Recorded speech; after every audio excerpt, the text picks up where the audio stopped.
السلام علیکم ورحمۃ اللہ تعالی وبرکاتہ. اللہ اکبر اللہ اکبر لا الہ الا اللہ واللہ اکبر وللہ الحمد. معزز سامعین و ناظرین،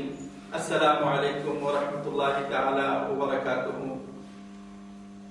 تمام تعریفیں اس خدائے واحد کے لیے لائق و سزاوار ہے جو سارے جہانوں کا واحد مالک ہے، جس کا کوئی شریک نہیں ہے، جو کسی کا محتاج نہیں ہے. رب تبارک و تعالی ہر چیز کے اوپر قادر اور کنٹرول کرنے والا ہے. رب تبارک و تعالی زمانوں سے،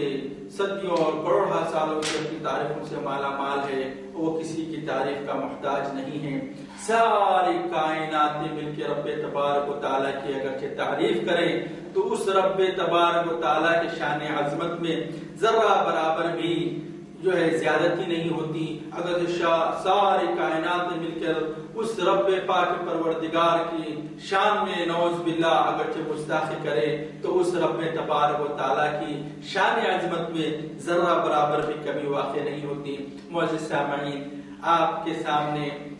جو سلسلہ قصص الانبیاء علیہ السلام کا جاری ہوا ہے، جس میں آپ نے اس سے پہلے کی 2 قسطوں میں یہ سماعت فرمایا کہ قصص الانبیاء علیہ السلام کی اہمیت، کہ رب تبارک و تعالیٰ نے کس لیے ان انبیاء کا ذکر قرآن پاک میں فرمایا ہے، جبکہ قرآن پاک میں 25 انبیاء علیہ السلام کے نام آئے ہیں. احادیث شریفہ میں یہ وارد ہوا ہے کہ انبیاء علیہ السلام کی جملہ تعداد 1,24,000 ہے، لیکن ان میں سے 25 انبیاء کے اہم واقعات کو رب تبارک و تعالیٰ نے امت محمدیہ صلی اللہ علیہ وسلم کی زندگی کو ایک نمونہ بنانے کے لیے، ایک منہج بنانے کے لیے بار بار ان قسم کا ذکر فرمایا ہے. جیسا کہ حضرت سیدنا موسیٰ علیہ السلام کے 70 موضوع یعنی 70 واقعات جو تو آپ کے ایک بڑے واقعات یہ 70 ہے، اس کے علاوہ بھی کئی آپ کے واقعات جو کئی مرتبہ وارد ہوئے ہیں. ایک آدھ مرتبہ صحف ابراہیم و موسیٰ جیسا کہ یہ ایک ہی مرتبہ وارد ہوا ہے، لیکن حضرت موسیٰ علیہ السلام کا مکمل واقعات کے ساتھ میں ایک بحث فرعون کے ساتھ میں، حامان کے ساتھ میں اور بنی اسرائیل کے ساتھ میں، اپنی قوم کے ساتھ میں، سمجھے اس طرح کے 70 واقعات جو ہے آپ کے قرآن پاک کے اندر مفصل جو تو بیان کیے گئے ہیں. بہت سارے سوروں کے نام رب تبارک و تعالیٰ نے انبیاء کے نام پہ رکھا ہے. سورۃ ابراہیم، سورۃ محمد، سورۃ یونس، سورۃ ہود، سورۃ نوح، سمجھے سورۃ یونس، ایسے کئی انبیاء کے ناموں سے رب تبارک و تعالیٰ نے قرآن کے اندر سورہ بھی نازل فرمایا ہے جن سوروں کے نام انبیاء علیہ السلام کے اوپر ہے. دوستو عزیزو، انبیاء علیہ السلام کی ان واقعات کو اس کے اندر ذکر کرنے کا مقصد یہی تھا کہ ہم اس سے ہدایت کے راستے چن سکیں. آئے جس ذکر قصص الانبیاء سے ہماری روحانیت تر و تازہ ہو کر ایک جسم وزنی کو ایمانی حرکت دے کر مایوس، گمراہ، شیطانی ویرانوں میں نور ایمان کے چراغ روشن کر کے ہم رب تبارک و تعالیٰ کی ابدی عبادت کے اندر جڑ جائیں. رب تبارک و تعالیٰ کی عبادت کرنا دل سے ہوتا ہے، ایمان کو تر و تازہ رکھنا ہوتا ہے. ایمان لوگوں کا کم و زیادہ بھی ہوتا ہے، سمجھے. رب تبارک و تعالیٰ قرآن پاک میں فرماتا ہے یزداد ایمان مع ایمانہم، رب تبارک و تعالیٰ ایمان کے ساتھ ایمان کو جو تازہ فرماتے رہتا ہے. تو بچوں، رونہار ہمارے آنے والے مستقبل کے اور مایوں، بہنوں، بھائیوں، عزیزوں، قرآن پاک ہمارے لیے رب تبارک و تعالیٰ نے منہج بنا کر بھیجا ہے. یہ دستور کامل ہے. دستور اور منہج یعنی زندگی کا ایک آسان طریقہ جس پر چل کر ہم رضا الہی کو حاصل کر جنت کے باغات کے ہم وارث بنے، رب تبارک و تعالیٰ کی رحمتوں سے ہم وابستہ رہیں. اللہ سبحانہ و تعالیٰ نے جہاں پر نبی کریم صلی اللہ علیہ وآلہ وسلم کے حیات شریفہ، آپ کی حیات طیبہ کی زندگی کو اسوہ حسنہ بنا کر ایک ہمارے لیے نمونہ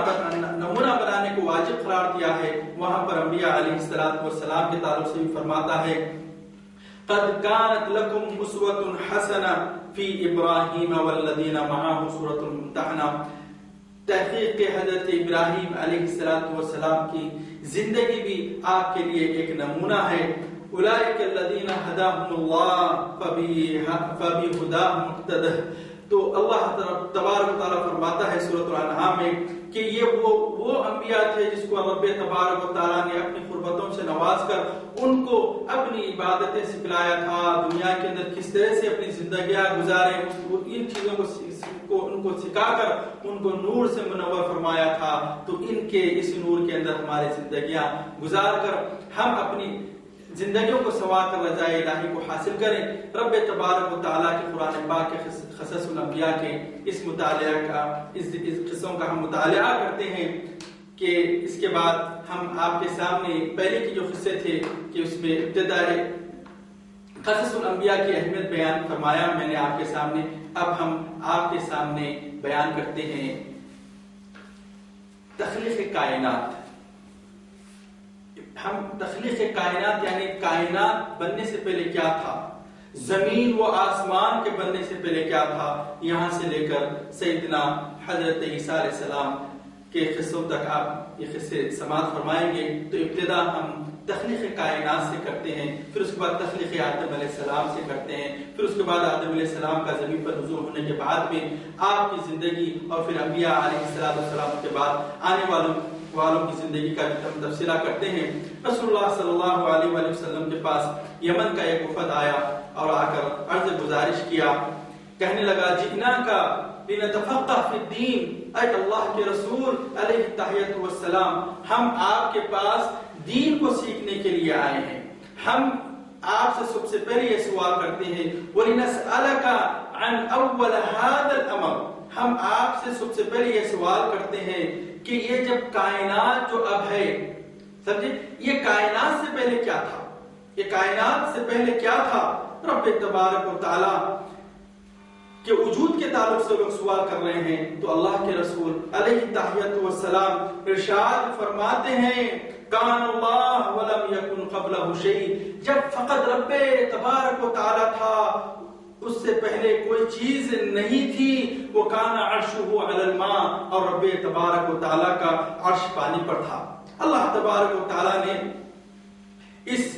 جو ملک کے لوگ، یمن کے لوگ جو آئے ہیں، ان کا قصہ آپ کے سامنے مختصر بیان کرتے ہوئے اور یمن والوں کی اہمیت کو بیان کرتے ہوئے میں آگے پڑھوں کہ میں اپنا خصوصی جو ہے تو اس کے اندر یہ بیان کرنے کی مقصد بھی نہیں ہے، بلکہ خصوصیت اس کی جو ہے اس خصوصیت کو میں آپ کے سامنے ذکر کرتے آگے چلوں کہ اہل یمن کے وفد رسول اللہ صلی اللہ علیہ وسلم کے پاس آ کر ایک اہمیت کا سوال کر رہا ہے، تو وہاں پر اس ملک کی خصوصیت اور اس کا اعزاز جو رب تبارک و تعالی نے عطا فرمایا ہے، جو حرمین شریفین کے بعد اور کسی ملک کو حاصل نہیں ہے۔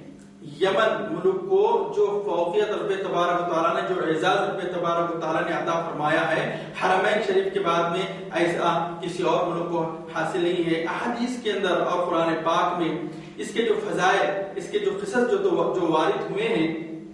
نیز یہ زمین انبیاء کی زمین ہے۔ حضرموت حضرت ہود علیہ السلام پہلے نبی عربی کی زمین ہے۔ حضرت عاد،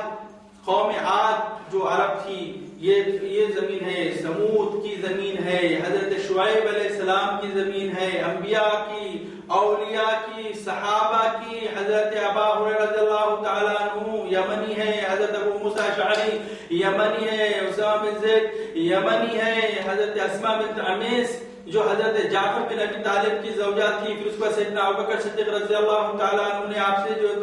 حضرت جعفر بن ابی طالب کے انتقال کے بعد میں بہایا۔ پھر حضرت ابوبکر صدیق رضی اللہ تعالیٰ عنہ کے وفات کے بعد حضرت علی بن ابی طالب نے اسماء بنت عمیس سے شادی فرمائی۔ تو یہ اسماء بنت عمیس بھی یمن کی تھی، 2 ہجرتوں والی تھی، محمدین کا لقب آپ کو حاصل تھا۔ تو یمن کے بہت سارے صحابہ ہیں جو اس زمانے میں یمن سے آئے تھے، ورنہ اگرچہ کوئی عربی ہے اور انہیں یمنی نہیں ہے تو وہ یمنی نہیں ہے۔ اللہ کا فضل جو ہے اہل یمن کے اوپر اتنا ہوا ہے جس کا ذکر بہت بڑے صحابیات اس کے اندر سے ہیں۔ رب تبارک و تعالیٰ نے اس زمین کو بہت سارے فضائل سے نوازا تھا۔ حضرت صلی اللہ علیہ وسلم کے پاس ایک یمن کا وفد آیا۔ حدیث شریف میں اس طرح سے آیا ہے کہ اللہ کے رسول صلی اللہ علیہ وسلم نے فرمایا آتاکم اہل الیمن ہم ارقى افئدۃ اللین القلوب، کہنے لگے اللہ کے رسول تمہارے پاس ایک یمن کا وفد آیا ہے جن کے دل بہت رقت والے ہیں، جو بہت رقت والے ہیں اور جن کے دل بہت نرم ہیں. الایمان یمانی والحکمہ یمانیہ، اور ایمان جو ہے وہ یمن والوں کا ہے اور حکمت جو ہے وہ یمن والوں کی ہے. اور ایک حدیث میں اس طرح کے الفاظ وارد ہوئے ہیں، الفقہ یمانیہ والحکمہ یمانیہ، فقہ جو ہے وہ یمن کا ہے اور حکمت جو ہے وہ یمن کی ہے. اور ایک موقع پر حضرت صلی اللہ علیہ وسلم یمن کی طرف اشارہ کر کر فرماتے ہیں الایمان ہاہنا، ایمان یہاں پر ہے. یمن کی طرف اشارہ کر کر اللہ کے رسول صلی اللہ علیہ وسلم فرما رہے ہیں ایمان یہاں پر ہے. اور ایک حدیث میں حضرت انس رضی اللہ تعالیٰ عنہ سے مروی ہے کہ ایک مرتبہ حضرت صلی اللہ علیہ وسلم نے فرمایا، یمن کی طرف دیکھ کر فرمایا اللہم اقبل قلوبہم، اے اللہ ان کے دلوں کو ایمان کی طرف پھیر دے. حضرت دوسری حدیث اور ایک حدیث میں آیا ہے، حضرت جبیر بن مطعم رضی اللہ تعالیٰ عنہ فرماتے ہیں کہ نبی کریم صلی اللہ علیہ وسلم نے ایک مرتبہ اپنے سر اقدس آسمان کی طرف اٹھا کر فرمایا آتاکم اہل الیمن، تمہارے پاس یمن والے، آتاکم اہل الیمن کا قطع السحاب خیر اہل الارض، تمہارے پاس یمن والے بادلوں کی طرح سایہ فگن آ رہے ہیں جو زمین پر سب سے اچھے ہیں، خیر والے ہیں. تو ایک صحابی رضی اللہ تعالیٰ عنہ نے عرض کیا یا رسول اللہ کیا ہم سے بھی اچھے ہیں؟ تو اللہ کے رسول نے فرمایا تمہارے بعد. کیوں کہ اہل یمن کا درجہ تو اللہ کے رسول صلی اللہ علیہ وسلم عطا فرما رہے ہیں، لیکن جو صحابہ آغوش رحمت نبی صلی اللہ علیہ وسلم کے اندر ہے ان کا درجہ تو صحابیوں کا ہے، اسی لیے اللہ کے رسول نے فرمایا تمہارے بعد ہے. پھر اس کے بعد حضرت عمر بن عبسہ رضی اللہ تعالیٰ عنہ سے اور ایک روایت ہے، فرماتے ہیں کہ ایک مرتبہ عینہ بن حسین رضی اللہ تعالیٰ عنہ نے، عینہ بن حسین الفزاری رضی اللہ تعالیٰ عنہ نے حضرت صلی اللہ علیہ وسلم کے سامنے اہل نجد کی تعریف کی، کہنے لگے کہ نجد والے بہت اچھے ہیں. تو اللہ کے رسول صلی اللہ علیہ وسلم نے فرمایا کذبتا بل خیر الرجال اہل الیمن، بولے تم غلط کہتے ہو، سب سے اچھے خیر الرجال جو ہے وہ یمن والے ہیں. اور فرمایا الایمان یمانی و انا یمنی، ایمان جو ہے وہ یمن والوں کا ہے اور میں بھی یمنی ہوں. اللہ کے رسول صلی اللہ علیہ وسلم نے اس طرح سے ارشاد فرمایا. مسند احمد میں روایت ہے کہ لقیط بن عامر العقیلی رضی اللہ تعالیٰ عنہ سے میں یہ انبیاء علیہ السلام کے قصہ جو بیان کر رہا ہوں اس سے پہلے آپ کے سامنے کائنات کی بیان کرتے ہوئے آگے بڑھنا چاہ رہا ہوں. تو یہ یمن والوں کی نبی کریم صلی اللہ علیہ وسلم سے جو تعلقات تھے، یمن کی جو فضیلت تھی وہ بھی میں آپ کے سامنے بیان کرتے ہوئے آگے بڑھ رہا تھا کہ یمن والے آ کے نبی کریم صلی اللہ علیہ وسلم سے اس طریقے کا دریافت کرتے ہیں کہ یا رسول اللہ یہ کائنات بننے سے پہلے کیا تھا؟ تو اللہ کے رسول نے فرمایا جب صرف رب تبارک و تعالیٰ تھا، اس سے پہلے کوئی چیز نہیں تھی اور رب تبارک و تعالیٰ کا عرش عظیم پانی پر تھا. پھر دوسری روایت میں ہے، مسند احمد کی روایت ہے، حضرت رزین لقیط بن عامر العقیلی رضی اللہ تعالیٰ فرماتے ہیں انہ قال یا رسول اللہ این کان ربنا قبل ان یخلق السماوات والارض، آپ نے کہا یا رسول اللہ ہمارا رب زمین و آسمان بننے سے پہلے کہاں پر تھا؟ فقال رسول اللہ صلی اللہ علیہ وسلم کان فی عما فی فراغ لا شیء ظلام، جب سب خالی تھا، فراغ تھا، ہوا یعنی کچھ بھی نہیں تھا، خالی تھا، ما فوقہ ہوا وما تحتہ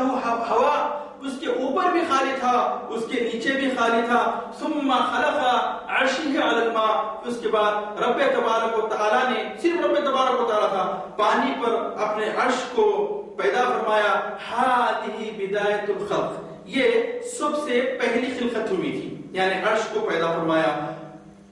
ہوا عربی زبان میں خالی کو کہتے ہیں. وہ کتبہ بالذکر، جب عرش کو بنا دیا رب تبارک و تعالیٰ نے، اب ذکر لکھ رہا. ذکر کا مطلب اب تقدیریں لکھی جا رہی ہے، کائنات کس طرح سے بنائی جائے گی، پھر کائنات کے اندر مخلوقات کس طرح سے ہوں گے، پھر اس کے بعد زمین کس طرح سے بنے گی، پھر اس کے بعد اس کا اختتام منشأ الہی سے کب ہوگا. تو نبی کریم صلی اللہ علیہ وسلم فرماتے ہیں وہ کتب بالذکر کل شیء وخلق السماوات والارض، رب تبارک و تعالیٰ نے جب اپنے عرش کو پیدا کیا اس کے بعد میں سب سے پہلے قلم کو پیدا کیا. قلم کو پیدا کیا، اسی کے ساتھ لوح کو پیدا کیا، فی لوح محفوظ قرآن پاک کے اندر جس کی آیت شریف آئی ہے، لوح یعنی بورڈ کو پیدا کیا، اور اس کے اوپر آسمانوں کی مدت اور ان کی تخلیق اور تمام کائنات جو آخر تک چلنے والے ہیں منشأ الہی تک تمام چیزیں لکھتی گئی۔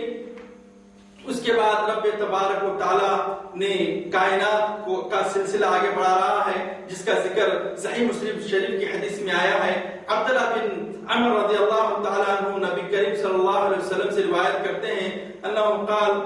رسول اللہ صلی اللہ علیہ وسلم قدر اللہ تعالی مقادر الخلق، اللہ سبحانہ و تعالی نے کائناتوں کی مخلوق کی تقدیروں کو لکھا قبل ان یخلق السماوات والارض ب50,000 سنہ، زمین و آسمان بنانے سے پہلے رب تبارک و تعالیٰ نے 50,000 سال پہلے تمام تقدیروں کو لکھ دیا۔ اس کا ذکر دوسری حدیثوں میں بھی آیا ہے، اس کو کہتے ہیں کتاب مبرم، لا یمحی ولا یتبدل، نہ یہ جو ہے بدل سکتی ہے نہ مٹ سکتی ہے، یہ چیزیں لکھ دی گئی ہیں۔ ہم وہ امت ہے دوستو، اس قصے کے ساتھ میں آپ کے سامنے ایک اور ایک قصہ زیادہ کر کے آگے بڑھتا ہوں۔ تو یہ تقدیریں مٹ سکتی نہیں ہے، بدل نہیں سکتی ہے، لیکن ہم وہ امت رحمت للعالمین علیہ تحیۃ و سلام ہے، جس کے لیے رب تبارک و تعالیٰ نے بطفیل محمد مصطفیٰ صلی اللہ علیہ وسلم یہ ارشاد فرماتا ہے وَإِذَا سَأَلَكَ عِبَادِي عَنِّي فَإِنِّي قَرِيبٌ أُجِيبُ الدَّعْوَةَ إِذَا دَعَانِ فَلْيَسْتَجِيبُوا لِي وَلْيُؤْمِنُوا بِي لَعَلَّهُمْ يَرْشُدُونَ۔ اے میرے حبیب صلی اللہ علیہ وسلم، جب میرے بندے آپ سے میرے تعلق سے دریافت کرے تو کہنا میں قریب بھی ہوں مجیب بھی ہوں، میں ان کے قریب بھی ہوں اور قبول کرنے والا مجیب بھی ہوں۔ تو رب تبارک و تعالیٰ نے ہماری تقدیروں کو بدلنے کے لیے اپنے رحمتوں کے دروازے بطفیل محمد مصطفیٰ صلی اللہ علیہ وسلم کھول دیا ہے۔ تو نبی کریم صلی اللہ علیہ وسلم فرماتے ہیں کہ رب تبارک و تعالیٰ نے سب سے پہلے عرش کو پیدا فرمایا، پھر اس کے بعد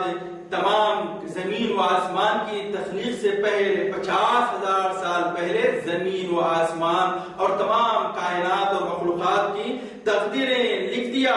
پھر اس کے بعد کان عرشہ علی الماء، جب رب تبارک و تعالیٰ کا عرش پانی پر تھا، اور نبی کریم صلی اللہ علیہ وسلم فرماتے ہیں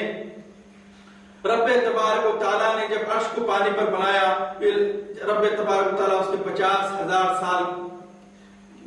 سے 50,000 تقدیریں لکھنے کے 50,000 سال کے بعد میں زمین و آسمانوں کی خلقت فرمائی، جس کا ذکر قرآن پاک میں اس طرح سے آیا ہے هو الذی خلق السماوات والارض فی 6 ایام وکان عرشہ علی الماء، سورۃ الحud کے ساتھ میں آیت۔ وہ رب تبارک و تعالیٰ ہے جس نے زمین و آسمان کو 6 دن میں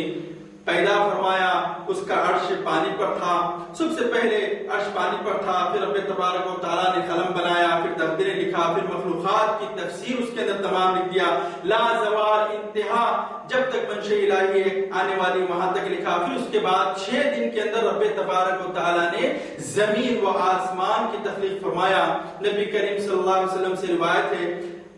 مسلم شریف میں روایت ہے کہ نبی کریم صلی اللہ علیہ وسلم حضرت ابو ہریرہ رضی اللہ تعالیٰ عنہ کا ہاتھ پکڑ کر فرماتے ہیں رب تبارک و تعالیٰ نے زمین کو ہفتے کے دن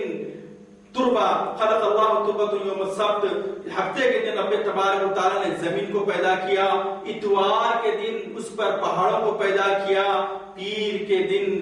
رب تبارک و تعالیٰ نے درختوں کو پیدا کیا، منگل کے دن مکروہات کو پیدا کیا۔ بعض لوگ منگل کا دن برا مانتے ہیں، مکروہات ہے بول کر۔ مکروہات کا مطلب یہ ہے کہ انسان کو یا کسی چیز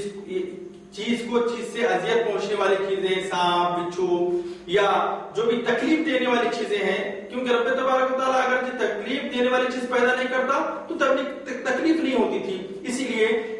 یوم الثلاث خلق اللہ یوم الثلاث المکروہ، یعنی مکروہات کو، تکلیف دینے والی چیزوں کو رب تبارک و تعالیٰ نے منگل کے دن پیدا کیا، چہار شنبے کے دن درختوں کو پیدا کیا، جمعرات کے دن رب تبارک و تعالیٰ خلق یوم الخمیس الدواب، یعنی سواریاں اور جانوروں کو پیدا کیا، اور جمعے کی آخری ساعت عصر اور مغرب کے درمیان میں آخری مخلوق جو پیدا ہوئی وہ حضرت آدم علیہ السلام کی مخلوق تھی، کو پیدا فرمایا رب تبارک و تعالیٰ نے۔ جس کا ذکر یہ ہے کہ ہم سے پہلے اب آدم علیہ السلام یہاں پر پیدا ہوئے ہیں، تو ان کائناتوں کے اندر جو رب تبارک و تعالیٰ نے جو پیدا فرمایا تھا، احادیث کے اندر آیا ہے، حضرت عبداللہ بن عمر رضی اللہ تعالیٰ عنہ اور حضرت عبداللہ بن عباس رضی اللہ تعالیٰ فرماتے ہیں آدم کو پیدا کرنے سے پہلے رب تبارک و تعالیٰ نے جنات کو پیدا کیا تھا، اور وہ زمین پر 2000 سال تک آباد تھے، اور اس کے بعد ان لوگوں نے خون ریزیاں اور فسادات اور بدکاریاں شروع کر دی، تو رب تبارک و تعالیٰ نے آسمان سے فرشتوں کو اتار کر ان کو سمندروں کے کنارے بھگا دیا۔ اس کے بعد حضرت آدم علیہ السلام کی تخلیق ہو رہی ہے، جس کا ذکر اور فرشتوں کی بھی تخلیق ہو چکی تھی۔ آپ کو پتا چل گیا ہم کو کہ ہم سے پہلے رب تبارک و تعالیٰ نے جنات کو اور ملائکہ کو پیدا کیا تھا، جس کا ثبوت اس آیت شریفہ سے ملتا ہے، وَإِذْ قَالَ رَبُّكَ لِلْمَلَائِكَةِ إِنِّي جَاعِلٌ فِي الْأَرْضِ خَلِيفَةً۔ اے حبیب، کیا آپ نے نہیں جانتے کہ جب فرشتوں کو رب تبارک و تعالیٰ نے کہا کہ میں زمین پر ایک خلیفہ بنانے والا ہوں، تو یہاں پر آدم سے پہلے فرشتوں سے گفتگو کرنا پتا چلا۔ پھر دوسری روایت میں یہ ہے کہ جب رب تبارک و تعالیٰ نے فرشتوں کو سجدہ کرنے کے لیے کہا، وَإِذْ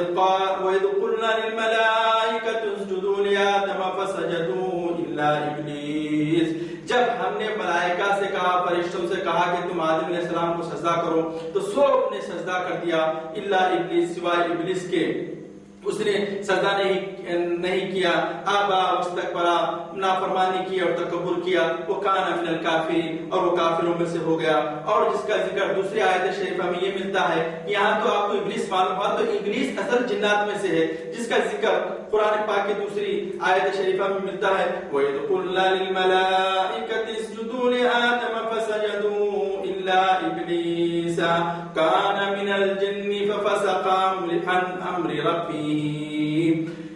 جب ہم نے ملائکہ سے کہا کہ سجدہ کرو تو سب نے سجدہ کر دیا، سوائے ابلیس کے، وہ جناتوں میں سے تھا، رب تبارک و تعالیٰ کا حکم نہیں مانا، جس کا ذکر آگے کی دوسری روایت نہیں مانا، جس کی وجہ سے رب تبارک و تعالیٰ نے اس کی نافرمانی پر اس کو لعنت اور ملعون کر کے زمین پر پھینک دیا۔ دوستو عزیزو، جب جنات زمین پر آباد تھے تو ان میں سے جو شیطان تھا، اللہ تبارک و تعالیٰ کی کثرت سے عبادت کیا، اور رب تبارک و تعالیٰ نے اس کو اوپر اٹھا کر اس کو اختیارات سے نوازا، اعزازات سے نوازا، اور فرشتے جو رب تبارک و تعالیٰ کے حضور میں ہیں، پلک جھپکنے کے برابر بھی رب تبارک و تعالیٰ کی نافرمانی نہیں کرتے۔ تو اتنے نوری اور ناری، ہم سے زیادہ قوی مخلوق اللہ تبارک و تعالیٰ نے ہم سے پہلے پیدا فرمایا ہے، اور جب ہم کو اتنا اعزاز سے نواز رہا ہے تو پھر یہ اعزاز ہم کیوں کر حاصل کر سکتے ہیں؟ ایسی بڑی بڑی ہستیاں جو فرشتوں میں جبریل علیہ السلام، میکائیل علیہ السلام، اسرائیل علیہ السلام، ایسے بڑے بڑے فرشتے رب تبارک و تعالیٰ کی در ہمیش عبادت کرنے والے فرشتوں پر ایک انسان افضل مخلوق کیسا ہو سکتا ہے؟ وہ بھی مخلوق ہے اور ہم بھی مخلوق ہے، ہم اشرف کس طرح سے ہو سکتے ہیں؟ تو آیا ہم اس کے طرف کیا سوچنے کے لیے ہمارے پاس اتنا وقت بھی نہیں ہے؟ کیا ہم ہماری سمجھوں کو پیچھے ڈال کر دنیا کے اس اندھے ماحول کے اندر جاتے ہوئے کل کے دن جہنم کے گڑھے میں گرنے اور اس کے اندر ہم نیچے ہو جانے والے اور اخس مخلوق، یعنی جو افضل مخلوق تھی وہ جو ہے خراب مخلوق کے اندر بدل جانے والے ہیں؟ کیا ہمارے اندر رب تبارک و تعالیٰ کے ان اعجازات کی قدر نہیں ہے؟ رب تبارک و تعالیٰ نے جب ہم کو ان تمام کے اوپر شرف بخشا ہے تو اس شرف کو حاصل کرنے کا راستہ ایک ہی ہے کہ ہم ہمارے انبیاء علیہ السلام کے ذریعے رب تبارک و تعالیٰ نے جو منہج، جو دستور، جس چیز کے احکام ہمارے پاس بھیجا ہے، ہم ان چیزوں کو اپنا لیں تو انشاءاللہ تعالی ہم کامیابی کے راستوں سے گزر سکتے ہیں۔ رب تبارک و تعالیٰ نے انسان کی طرف سے فرمایا ہے، خلق الانسان من صلصال کالفخار، ہم نے انسان کو مٹی سے، جیسے بجتی ہوئی مٹی، یعنی جیسا کہ گھڑے پر مارنے سے گھڑا بچتا ہے یا ٹھیکرا، ایسی پختہ مٹی سے ہم کو رب تبارک و تعالیٰ نے پیدا فرمایا۔ وخلق الجان من مارج من نار، اور ہم نے جنات کو آگ کے شعلوں سے پیدا فرمایا ہے۔ آپ اس ترتیب پر غور کیجئے تاکہ ہمارے ذہن نشین ہو جائے کہ کون سی چیز کب بنی اور کیسے بنی، تاکہ آپ اس کے بعد کے سلسلے میں تخلیق آدم علیہ السلام مسلسل آپ جو مفصل سماعت فرمائیں گے، پھر اس کے بعد انبیاء علیہ الصلوۃ والسلام کے قصص کو سماعت فرمائیں گے۔ ترتیب پر غور کریں کہ کان اللہ کے رسول صلی اللہ علیہ وسلم فرماتے ہیں، کیا فرماتے ہیں؟ جب فقط اللہ تبارک و تعالیٰ تھا، وَلَمْ يَكُنْ قَبْلَهُ شَيْءٌ، اس سے پہلے کوئی چیز نہیں تھی۔ رب تبارک و تعالیٰ غنی حمید، رب تبارک و تعالیٰ اپنی حمد سے غنی ہے۔ اس رب تبارک و تعالیٰ نے اپنے حکم سے عرش کو بنایا، پھر عرش کے بعد میں رب تبارک و تعالیٰ نے لوح اور قلم کو پیدا فرمایا، اور قلم سے تمام قیامت تک آنے والے اور اس کے بعد آنے والی چیزوں کا تذکرہ فرما دیا اور تقدیریں بنا کر اس کو لکھ دیا۔ پھر اس کے 50,000 سال کے بعد میں رب تبارک و تعالیٰ نے کائنات کی تخلیق فرمائی، زمین و آسمان کو پیدا کرنا شروع کرا، جو 6 دن کے اندر اس کی تکمیلی ہوئی، جس میں آپ نے سماعت فرمایا ہفتے کے دن زمین کو، اتوار کے دن پہاڑ کو، پیر کے دن درختوں کو، منگل کے دن مکروہات کو، چہارشنبے کے دن روشنی کو، جمعرات کے دن جانوروں کو، جمعے کی آخری ساعت میں سیدنا آدم علیہ السلام کو سب سے پہلے،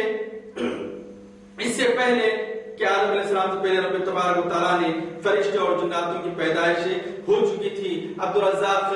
ابو بکر بن حمام نے اپنے منصف میں لکھا ہے کہ ایک روایت، آپ نے تمام کائنات کی تخلیقات کا ذکر سماعت فرما رہے ہیں، لیکن ہمارے حبیب صلی اللہ علیہ وسلم رحمۃ اللہ العالمین کی بات ہی کچھ اور ہے۔ اگر ہم اس قصے کو اگر چھڑے تو کتنی بھی کتابیں بنے وہ ختم ہونے والی چیز نہیں ہے، لیکن مختصر اور مفید بات یہ ہے کہ حضرت جابر بن عبداللہ رضی اللہ تعالیٰ عنہ انصاری تھے۔ آپ نبی کریم صلی اللہ علیہ وسلم سے سوال کرتے ہیں، قال قلت یا رسول اللہ بأبی انت و امی، اے یا رسول اللہ آپ ہی میرے باپ اور آپ ہی میرے باپ اور آپ ہی میرے ماں ہیں اور تمام آپ کے پر سے قربان ہیں۔ اخبرنی ان اول شیء خلق اللہ تعالی قبل الاشیاء، یعنی اللہ کے رسول آپ مجھے یہ چیز بتائیے کہ اشیاء یعنی تمام چیزوں سے پہلے رب تبارک و تعالیٰ نے سب سے پہلی چیز کیا پیدا کی؟ تو اللہ کے رسول صلی اللہ علیہ وسلم فرماتے ہیں، ان اللہ تعالی قد خلق قبل الاشیاء نور نبی کا یا جابر، رب تبارک و تعالیٰ نے تمام چیزوں کو پیدا کرنے سے پہلے تمہارے نبی کا نور پیدا کیا ہے اے جابر۔ صلو علی النبی صلی اللہ تعالی علی خیر خلق سیدنا محمد وآلہ وصحبہ اجمعین۔ الصلاۃ والسلام علیک یا رسول اللہ، الصلاۃ والسلام علیک یا حبیب اللہ، لبیک یا رسول اللہ، لبیک یا رسول اللہ، لبیک یا رسول اللہ۔ یہ نبی کریم صلی اللہ علیہ وسلم کی خلقت تھی۔ مسند احمد میں روایت آئی ہے، آپ یہ روایت کو کوئی بھی مفسر کی کتاب میں دیکھ سکتے ہیں۔ اہل حدیث کے جدید علماء، جو اہل حدیث کے عالم صاحب ہیں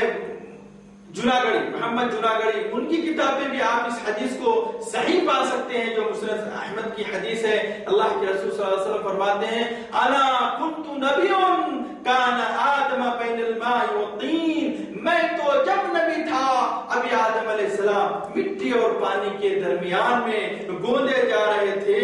اول ما خلق ربی خلق نوری، سب سے پہلی چیز جو رب تبارک و تعالیٰ نے پیدا کیا وہ میرے نور کو پیدا کیا۔ انشاءاللہ تعالیٰ اس کے بعد کے آنے والے بیانات میں آپ سماعت فرمائیں گے تخلیق آدم علیہ السلام، آدم علیہ السلام کو کن کے مقامات کی مٹی لے کر پھر کس طرح سے آپ کا مجسمہ بنایا گیا، اور پھر فرشتوں کو کس طرح سے سزا کرنے کا حکم دیا گیا۔ اللہ تبارک و تعالیٰ ہم تمام کے خطاؤں کو درگزر فرما، اے پاک پروردگار ہمارے گناہوں کو معاف فرما، اے پاک پروردگار ہماری ٹوٹی پھوٹی عبادتوں کو قبول فرما لے۔ یا اللہ تیرے لیے حمد ہے، تیرے لیے ثنا ہے۔ یا رب العزت ہمارے خطاؤں کو درگزر فرما، ہماری چھوٹی چھوٹی عبادتوں کو قبول مستجاب فرما کر تیرے رحمتوں کے بھنڈار سے پاک پروردگار ہماری عبادتوں کو بلند و بالا فرما دے، ہماری دعاؤں کو تیری رحمتوں سے، تیری وحدانیت سے، تیرے حبیب پاک محمد مصطفیٰ صلی اللہ علیہ وسلم کے صدقے طفیل سے قبول مستجاب فرما لے۔ وصلی اللہ تعالی علی خیر خلق سیدنا و شفیعنا و مولانا محمد وعلى آلہ وصحبہ اجمعین والحمد للہ رب العالمین۔